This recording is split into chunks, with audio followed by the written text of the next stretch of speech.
शादीशुदा लोगों के लिए एक प्रेरणादायक कहानी।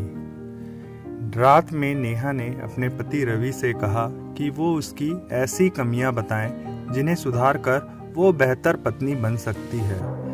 रवि नेहा की यह बात सुनकर चौंक गया और असमंजस की स्थिति में पड़ गया। फिर उसने सोचा कि वो आसानी से अपनी पत्नी नेहा की कमियां गिनवा देगा जिनमें उसे सुधार करने की आवश्यकता लगती है। पर इसी बीच उसे ध्यान आया कि नेहा भी उसकी ऐसी कमियों की लिस्ट बना सकती है जिनमें सुधार करने की बहुत गुंजाइश थी। उसके बाद रवि ने कुछ सोचते हुए नेहा से कहा कि मुझे इस बारे में सोचने का मौका दो, मैं तुम्हें कल सुबह तक इसका जवाब दे दूंगा। अगली सुबह रवि ऑफिस के लिए जल्दी तैयार होकर अपने ऑफिस चला जाता है और फिर वहां से एक फूल वाले को फ़ोन करके एक गुलदस्ता भिजवाता है जिसमें वो एक चिट्ठी भी साथ में भिजवाता है जिसमें यह लिखा हुआ था कि मुझे तुम्हारी कमियां नहीं मालूम जिनमें सुधार की कोई ज़रूरत हो, तुम जैसी भी हो मुझे बहुत अच्छी लगती हो।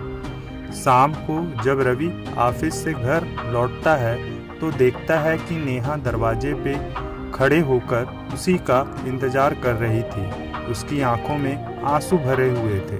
रवि के इस व्यवहार का उसे जरा भी अंदाजा नहीं था। इससे उनके शादीशुदा जीवन में और मिठास बढ़ गई थी। रवि भी इस बात से बेहद खुश था कि नेहा के इतना बोलने पर भी उसने उसकी कोई कमियां नहीं गिनवाई। दोस्तों, शादीशुदा जीवन में मिठास तभी बने रहती है जब तक हम एक दूसरे की कमियों को नज़रअंदाज करके केवल अपने हमसफ़र की खूबियों पर ही ध्यान दें। एक दूसरे की कमियों को उजागर करने से केवल रिश्ते बिगड़ते हैं। हमारी कोशिश यही रहनी चाहिए कि हम अपने साथी की हर कमियों को, हर गुणों को स्वीकार करें।